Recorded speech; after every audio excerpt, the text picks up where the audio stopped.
Čaute, volám sa Jožo a chcel by som vám povedať svedectvo o tom, ako ma Boh uzdravil.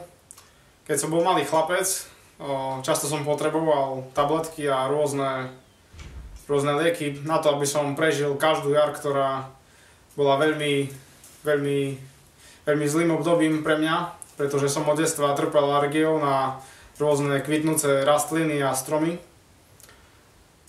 Som išiel na motorke do lesa a keď som sa vracal domov, tak som bol úplne červený, kýchal som a nevedel som, či vôbec dojdem domov.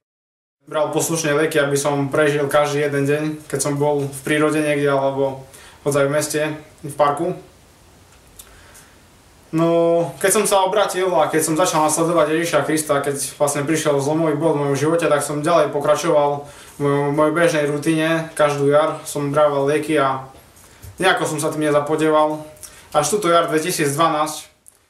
A tak som sa za to modlil som sa proti tomu a tak ako ma Boh vedol, som proste sa tomu postavoval v mene Ježiš a po asi nejakých 2 alebo 3 týždňoch, po asi 2 týždňoch som zistil, že tie príznaky alergie, že už nie sú, že keď som sa postavoval tomu každému symptómu, že som si uvedomil, že alergia zmizla z môjho života.